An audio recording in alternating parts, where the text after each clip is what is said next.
नमस्कार दोस्तों, विद्याशक्ति एजुकेशन के ऑनलाइन प्लेटफॉर्म पर सभी मित्रों का हार्दिक स्वागत और अभिनंदन है।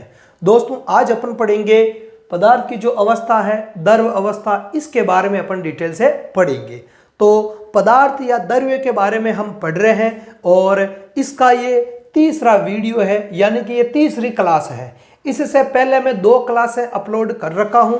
एक क्लास में जो शुरुआती क्लास थी आप उसको देख लेना, है ना, केमिस्ट्री की प्लेलिस्ट में जाना, ठीक है। और उसके अंदर पदार्थ के बारे में बताया गया है कि पदार्थ की अवस्थाएं कितनी होती है ना। 5 अवस्थाएं होती है, ठोस, द्रव, गैस के अलावा भी जो 2 अवस्थाएं, है ना, प्लाज्मा अवस्था और बोस आइंस्टाइन कंडेंसेंट अवस्था। तो एक प्रारूपिक जानकारी है और कुछ रोचक उदाहरण है वहां पर दिए गए हैं। उसके बाद में दूसरी क्लास मैंने अपलोड की थी, वो ठोस अवस्था की थी। कौन सी? ठोस अवस्था की।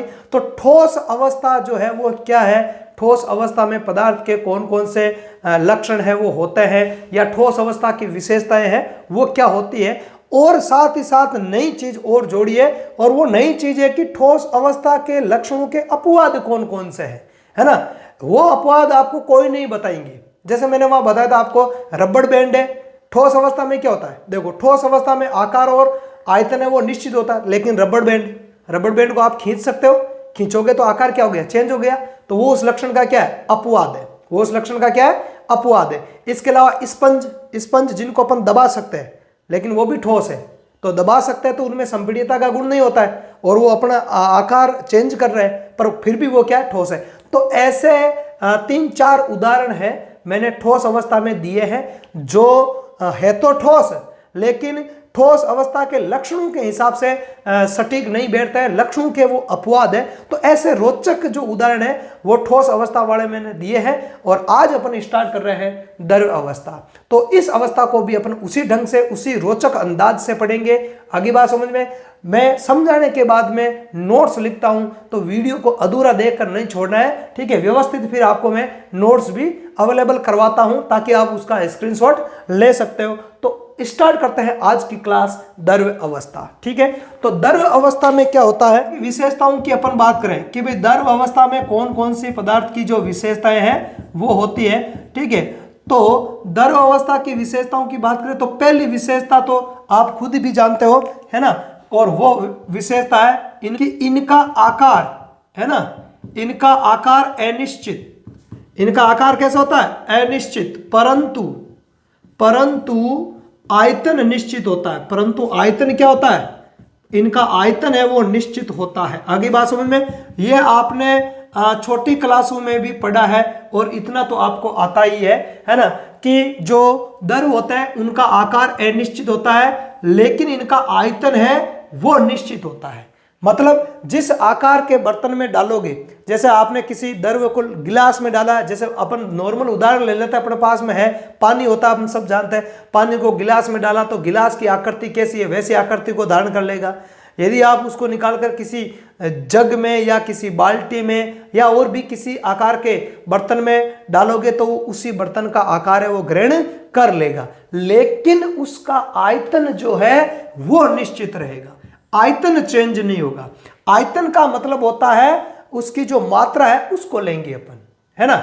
उसकी जो मात्रा है उसको लेंगे अपन। जैसे मान लिया कि 1 लीटर है, ठीक है, 1 लीटर पानी है, तो 1 लीटर पानी को, जैसे मान लिया कि मैं यहां उदाहरण दूं, जैसे मान लिया कि ये एक है फ्लास्क है और इस फ्लास्क के अंदर आप 1 लीटर पानी को डालते हो, ठीक है। 1 लीटर पानी है, इसका आयतन कितना है? 1 लीटर। आयतन कितना है? इसका 1 लीटर है। तो 1 लीटर पानी को आपने किस में डाला है? एक फ्लास्क में डाला है। किस में डाला है? फ्लास्क में। ये फ्लास्क हो गया, ठीक है, ये क्या हो गया? फ्लास्क हो गया। और इसमें पानी कितना लिया है आपने? पानी लिया है 1 लीटर। पानी कितना लिया है? 1 लीटर, ठीक है, 1 लीटर पानी। अब इस पानी को यहां से निकालकर किसी दूसरे पात्र में डालोगे। जैसे मान लिया कि इस प्रकार का बीकर ले लिया कोई, है ना, एक इस प्रकार का कोई बीकर ले लेता है और इस बीकर के अंदर उस पानी को अपन डाल देते हैं, ठीक है। तो इस बीकर में हमने पानी को डाल दिया तो पानी का स्तर उसकी तुलना में नीचे ही रहेगा। क्यों नीचे रहेगा? क्योंकि ये पात्र है वो चौड़ा है। पात्र क्या है? चौड़ा है, इसलिए। तो इसमें जल का स्तर यहां तक रहेगा, इसमें जल का स्तर है वो आपके यहां तक रहेगा, लेकिन पानी की मात्रा तो बराबर रहेगी, है ना। पानी की मात्रा तो बराबर ही रहेगी ना। आगे बात सुन, 1 लीटर है तो 1 लीटर ही रहेगा। तो ये क्या हो गया, ये अपना बीकर है तो इसमें भी वही पानी है, इसी पानी को हमने इसके अंदर उड़ेला है, इसी पानी को हमने इसमें उड़ेल दिया है। तो इसमें भी पानी की जो मात्रा है वो कितनी है, 1 लीटर ही है। कितनी है आपके, 1 लीटर ही है। आगे बात समझ में। तो कहने का मतलब है कि आयतन जो होता है वो निश्चित होता है, हमेशा ही द्रव अवस्था में पदार्थ का आयतन निश्चित होता है, आकार है वो अनिश्चित होता है। तो पहला लक्षण तो ये हो गया, ठीक है। अब दूसरे लक्षण की अपन बात करें, ठीक है। दूसरा लक्षण यहां समझ लो, ठीक है। दूसरा लक्षण है कि द्रव अवस्था में पदार्थ के कणों के मध्य जो रिक्त स्थान है वो ठोस की अपेक्षा अधिक होता है। मतलब कण दूर दूर होते हैं, कण क्या होता है, दूर दूर होते हैं, है ना। तो दूसरी विशेषता हो जाएगी ठोसों की अपेक्षा, ठोसों की अपेक्षा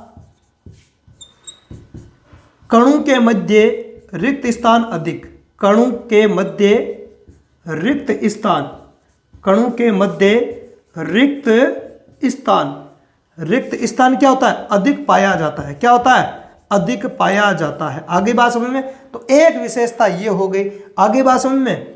तो रिक्त स्थान ज्यादा होने के कारण ये आसानी से गति कर सकते हैं, इसलिए अपन कह सकते हैं कि ठोस की अपेक्षा द्रव अवस्था में जो गति है वो क्या होती है, ज्यादा होती है। गति ज्यादा होने के कारण ही द्रव अवस्था में बहाव का गुण पाया जाता है। किसका गुण पाया जाता है, बहाव का। पानी को नीचे गिराओगे तो ऊंचे स्थान से नीचे स्थान की ओर बहकर चला जाएगा। कोई भी लिक्विड पदार्थ है ना, पेट्रोल, डीजल, पानी, दूध, ये सब जो भी लिक्विड पदार्थ है, इन सब में बहाव का गुण है वो पाया जाता है। बहाव के गुण के कारण ही तो इसमें जो पानी है आप इसको इसके अंदर उड़ेल सकते हो और इसके पानी को इसके अंदर उड़ेल सकते हो, है ना। तो ये बहाव के गुण के कारण ही होता है। तो बहाव का गुण किस कारण से है, कणों के मध्य जो रिक्त स्थान है वो अधिक होने के कारण। तो अगली विशेषता अपन ये भी कह सकते हैं कि बहाव का गुण पाया जाता है, ठीक है। अगली विशेषता अपन ये लिख देंगे कि इनमें बहाव का गुण पाया जाता है। इनमें किसका गुण होता है, बहाव का गुण, है ना। बहाव का गुण है वो पाया जाता है, उपस्थित होता है। आगे बात सुन, बहाव का गुण पाए जाने के कारण या बहाव के गुण के कारण ये ठोस नहीं होता है। भाई जो चीज बहती है वो ठोस कैसे रहेगी, है ना। इधर से उधर आप डाल सकते हो तो वो ठोस नहीं हो सकती है, ठीक है। बहाव के गुण के कारण ये दृढ़ नहीं होते हैं, ठोस नहीं होते हैं, बल्कि तरल होते हैं। कैसे होते हैं, तरल होता है। तो अगली विशेषता अपन इसकी इस प्रकार भी लिख सकते हैं, ठीक है। तो वो क्या हो जाएगी कि ये दृढ़ नहीं होते, ये दृढ़, है ना। ये दृढ़ नहीं होता। दृढ़ का मतलब क्या हो जाएगा, अपन कह सकते हैं कि ये ठोस नहीं होता है ना। तो ये दृढ़ नहीं बल्कि कैसा होता है, बल्कि ये तरल होते हैं, बल्कि तरल अवस्था में होते हैं। बल्कि क्या होता है, तरल होते हैं। तो अपन द्रव अवस्था को तरल भी कह सकते हैं। क्या कह सकते हैं, तरल भी कह सकते हैं। तो ये दृढ़ नहीं होता। ठोसों में हमने पढ़ा कि ठोस है वो दृढ़ होता है। हालांकि कुछ अपवाद भी मैंने वहां बताए थे, ऐसे ठोस पदार्थ जो होते तो ठोस है लेकिन कठोर नहीं होते हैं, दृढ़ नहीं होते हैं, है ना। दृढ़ का मतलब है कठोरता से मतलब है, ध्यान रखना है। दृढ़ का मतलब क्या है, कठोरता। तो लिक्विड कभी कठोर नहीं होता है क्योंकि बहाव का गुण होता है, और ये तरल होते हैं। ये क्या होता है, तरल होते हैं, ठीक है। तो ये हो गई विशेषता एक इनकी। इसके अलावा हमने ठोसों में पढ़ा था कि ठोसों को अपन संपीड़ित नहीं कर सकते, दबा नहीं सकते। हालांकि स्पंज को दबा सकते हैं, वो अपवाद में आएगा, है ना। उस क्लास को आप ठोस वाली क्लास को देखना, उसमें रोचक से रोचक उदाहरण दिए हुए, अपवाद सहित दिए हुए, ठीक है। तो स्पंज है, स्पंज को अपन दबा सकते हैं, वो बात एक अलग है। बाकी जो ठोस है उनको अपन दबा नहीं सकते। हम दबाने के गुण को क्या बोलते हैं, संपीड़ितता। तो ठोसों में संपीड़ितता वो लगभग नगण्य होती है, लगभग नहीं पाई जाती है। संपीड़ितता का गुण उनमें नहीं पाया जाता है, लेकिन ठोस की तुलना में द्रव में संपीड़ितता पाई जाती है। हालांकि गैस से कम रहेगी, गैस से कम, लेकिन ठोस से अधिक संपीड़ितता पाई जाती है। तो अगले लक्षण को अपन ऐसे लिख सकते हैं, है ना, कि इनमें ठोसों से अधिक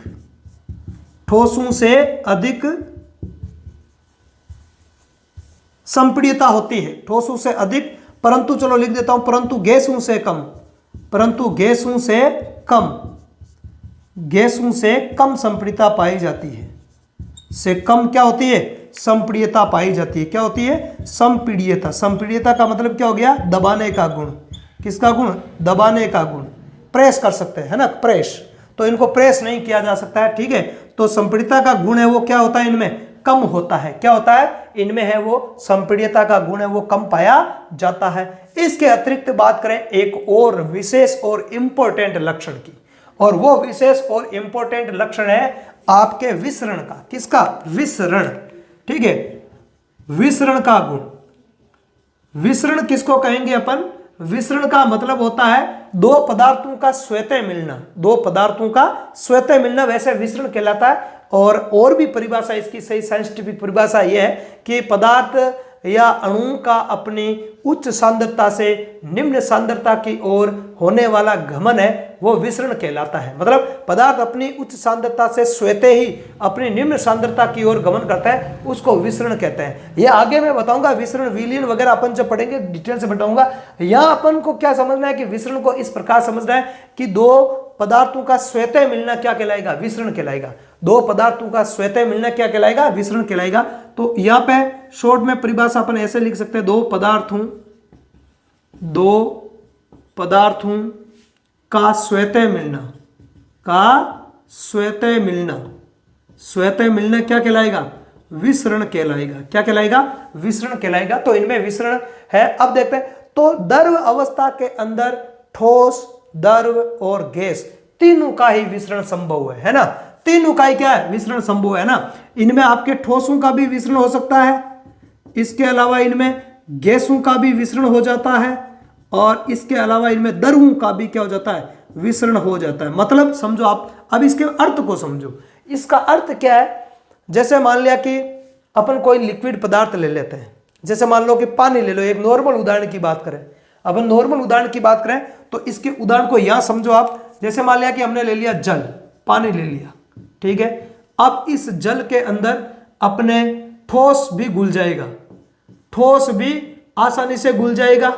इसके अंदर कोई द्रव है वो भी आसानी से घुल जाएगा, और इसके अलावा इसके अंदर कोई गैस है तो वो भी आसानी से घुल जाएगी। हालांकि कुछ गैसें नहीं भी घुल सकती है, कोई जरूरी नहीं है ना।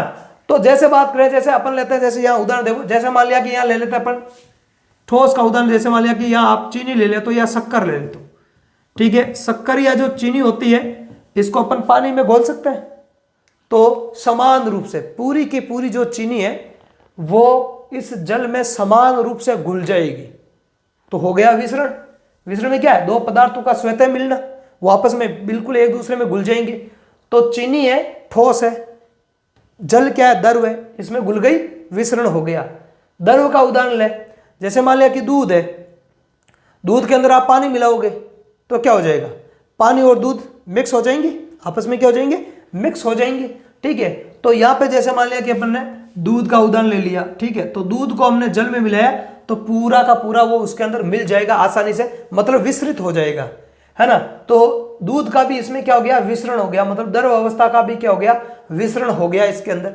अब अपन बात करें गैस का, तो जैसे मान लिया कि CO2 की बात करें, CO2 है, O2 है, इस प्रकार की गैसें जो होती है वो द्रव अवस्था में आसानी से विसरित हो जाती है। और विशेष तौर से बात करें तो जल में, क्योंकि जल द्रव अवस्था में ही पाया जाता है, तो CO2 और ऑक्सीजन है वो गैसें आसानी से जल में विसरित हो जाती है। यही कारण है, इसीलिए तो जलीय जीव जीवित रह पाते हैं।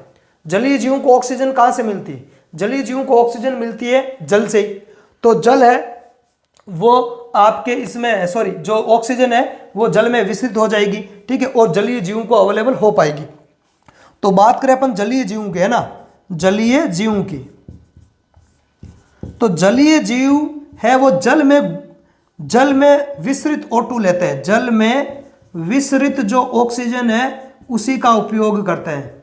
विसरित O2 का क्या करते हैं? उपयोग करते हैं, ध्यान रखना। विसरित का मतलब घुली हुई। तो प्रश्न आ जाए, जल में या जो जलीय जीव है वो श्वसन के लिए कौन सी गैस लेते हैं? ऑक्सीजन लेते हैं। अब वो ऑक्सीजन कहां से आती है? वो ऑक्सीजन आती है आपके जल के अंदर पाई जाती है पेड़ पौधों में प्रकाश संश्लेषण से। जो जलीय पादप है ना, जलीय पादप जो है वो प्रकाश संश्लेषण करेंगे तो वो CO2 लेंगे, CO2 लेंगे और ऑक्सीजन छोड़ेंगे, तो वो जो ऑक्सीजन है वो इस जल में विसरित हो जाएगी और उसको जलीय जीव ले लेंगे। तो अभी यहाँ उदाहरण और आ गया कि पादप, तो पादप जलीय पादप है ना, वो प्रकाश संश्लेषण करते हैं। क्या करते हैं? प्रकाश संश्लेषण करते हैं। जलीय पादपों की बात करें तो जलीय पादप क्या करते हैं? प्रकाश संश्लेषण करते हैं, है ना। तो प्रकाश संश्लेषण में CO2 है वो जल में घुली हुई ही लेते हैं ना, जल में विसरित CO2 का ही उपयोग करते हैं। जल में विसरित CO2, जल में विसरित CO2 का क्या करते हैं? ये उपयोग करते हैं। आगे बात समझ में आ रहा है? समझ में। तो जलीय जीव होते हैं वो ऑक्सीजन भी जल में जो घुली हुई है उसी ऑक्सीजन का उपयोग करते हैं, और जलीय जो पादप है वो प्रकाश संश्लेषण के लिए जो उनको CO2 चाहिए होती है तो वो CO2 भी वो कहाँ से लेते हैं?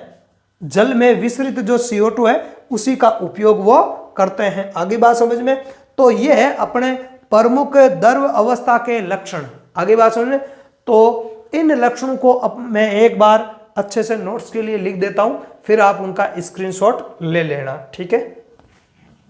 हाँ, तो अपन देखते हैं अब इसकी प्रमुख विशेषताएं कौन कौन सी है उनको अपन देख लेते हैं। एक बार मैंने लिख दिया, इसका आप स्क्रीनशॉट ले लो पहले, ठीक है। ओके, देखें तो विशेषता, पहली विशेषता क्या हो जाएगी? पहली विशेषता हो जाएगी द्रव्य का आकार अनिश्चित। आकार क्या होता है? अनिश्चित, परंतु आयतन वो निश्चित होता है। अतः जिस आकार के बर्तन में इन्हें रखा जाता है ये उसी का आकार ले लेते हैं, ठीक है। ये दो बार है, ठीक है। चलो, तो ये उसी का आकार ले लेते हैं। आगे दूसरा लक्षण देखते हैं, दूसरी विशेषता इनकी क्या हो जाएगी? दूसरी हो जाएगी अपने ठोसों की अपेक्षा द्रव के कणों के मध्य अधिक रिक्त स्थान, है ना, अधिक रिक्त स्थान होता है, ठीक है। आगे बात समझ में। अगला लक्षण देखते हैं, इनमें बहाव, है ना, किसका गुण होता है? बहाव का गुण पाया जाता है। अतः ये दृढ़ नहीं होता है बल्कि कैसे होता है? तरल होता है। इसलिए अपन ठोस अवस्था को क्या कह सकते हैं? तरल अवस्था भी कह सकते हैं। क्या कह सकते हैं? तरल अवस्था। दूसरा नाम क्या हो जाएगा इस अवस्था का? वो हो जाएगा तरल अवस्था। आगे बात सुन, तो ठोस अवस्था का दूसरा नाम तरल अवस्था भी एक ही बात है, ठीक है। आगे बात करें, अगला लक्षण है, इनमें ठोसों से अधिक संपीड्यता का गुण, है ना। जो ठोसों में होता है, ठोसों में नहीं होता है, न के बराबर नगण्य नहीं होता है। तो इनमें ठोसों से अधिक संपीड्यता का गुण पाया जाता है, ठीक है। ठोस से अधिक लेकिन द्रव से कम, गैस से कम संपीड्यता का गुण पाया जाता है। आगे अपन देखते हैं, द्रव में ठोस, द्रव एवं गैस तीनों का विसरण, तीनों ही पदार्थों का क्या हो सकता है? विसरण संभव है ठोसों की अपेक्षा, है ना। ठोस की अपेक्षा द्रवों में विसरण की जो दर होती है वो भी क्या होती है? अधिक होती है। विसरण की जो दर है वो द्रव में ठोस की अपेक्षा अधिक होती है, और सर्वाधिक विसरण की दर है वो गैस में होती है। सर्वाधिक संपीड्यता भी गैसों की होती है, सर्वाधिक विसरण जो है वो गैसों में होता है। द्रव है तो ठोस और गैस के बीच की अवस्था है, तो इसमें बीच वाले लक्षण होंगे, है ना, बीच वाले लक्षण होंगे द्रव अवस्था में। किसके? ठोस और गैस, इन दोनों अवस्थाओं के बीच वाले लक्षण है वो द्रव अवस्था में पाए जाते हैं। अगली देखते हैं, अगली विशेषता। तो मुख्य ये विशेषताएं कंप्लीट हो गई है। अब अपन इसमें कुछ तथ्य हैं, नोट्स के रूप में मैंने लिख दिया, नोट के रूप में। तो वो कौन से तथ्य है? वो तथ्य है वो इस द्रव अवस्था के ही लक्षणों से संबंधित है, और खास तौर पर विसरण से संबंधित है, ठीक है। तो सबसे पहले अपन देखते हैं खास नोट्स क्या है, और इससे कई बार क्वेश्चन है वो पूछा भी गया है ना। ये जो फैक्ट है, ये फैक्ट आपके इंपॉर्टेंट है, ठीक है, ध्यान रखना है। ये जो फैक्ट लिखा है यहाँ पर, ये इंपॉर्टेंट है, कई बार ये सवाल पूछा जाता है ना। तो सवाल क्या हो जाएगा? ये हो जाएगा आपके O2 व CO2 विसरण द्वारा जल में घुलकर जलीय जंतुओं तथा पौधों, है ना, जलीय पौधों को तो कौन सी गैस? प्रकाश संश्लेषण में CO2, और जंतुओं को कौन सी चाहिए? ऑक्सीजन, है ना। तो विसरण द्वारा जल में घुलकर जलीय जंतुओं तथा पौधों को ये दोनों ही गैसें हैं वो उपलब्ध हो पाती है, ठीक है। अब कुछ विशेष बातें और जो कई बार पूछ ली जाती है, जो आपके ऑक्सीजन होती हैं, ऑक्सीजन जल में आंशिक विलय होती है, ध्यान रखना, पूर्ण रूप से विलय नहीं होती है, ऑक्सीजन जल में आंशिक विलय होती है। और CO2 जो होती है वो जल में क्या होती है? विलय होती है। CO2 होती है वो क्या होती है? जल में आसानी से विलय होती है ना। अरे अपन CO2 जल में भी विलय होती है। इसके अलावा अपन ने गर्मियों में वो अपन सोडा वाटर पीते हैं। कौन सा वाटर? Soda water. तो सोडा वाटर की बात करें अपन, सोडा वाटर की, तो सोडा वाटर में क्या होता है, CO2 होती है। क्या होती है, CO2। वो उनके पास में देखा होगा आपने, वो एक टंकी लगी होती है ना, जो सोडा वाटर रखते हैं उनके पास में एक टंकी रहती है, और उस टंकी में जो गैस होती है वो CO2 होती है। वो गैस क्या होती है, CO2 होती है। तो जब वो बनाता तो उसमें गैस, वो जो बोतलें होती है उनमें गैस भर रखी होती है पहले से, ठीक है। तो वो गैस होती है वो CO2 होती है ना। यदि वो CO2 घुलती नहीं तो वो तो बाहर निकल जाएगी, लेकिन ध्यान रखना CO2 जल में क्या होती है, विलय होती है। यही बात है। तो सोडा वाटर में कौन सी गैस होती है, CO2 होती है। ध्यान रखना, सोडा वाटर में कौन सी होती है, CO2 होती है। अगली बात सुनिए, तो द्रव अवस्था से संबंधित ये महत्वपूर्ण तथ्य जो आपके एग्जाम की दृष्टि से सारे के सारे तथ्य इंपॉर्टेंट है, ठीक है। कहीं ना कहीं ये चीजें आपके आती ही रहती है ना। तो इन सबको हमने पढ़ा है, द्रव अवस्था में जो भी है तो वो ये आपको अच्छे से याद करना है, ठीक है। और कोई सा भी सवाल इनमें से किसी भी प्रकार से घूम फिर कर बन सकता है, ठीक है। तो इस क्लास में अपन इतना ही पढ़ेंगे। यदि ये क्लास आपको अच्छी लगी है तो अपने दोस्तों में से ज्यादा शेयर करना है। चैनल पर नए हो तो चैनल को सब्सक्राइब करना है, लाइक करना है, ठीक है। धन्यवाद, जय हिंद।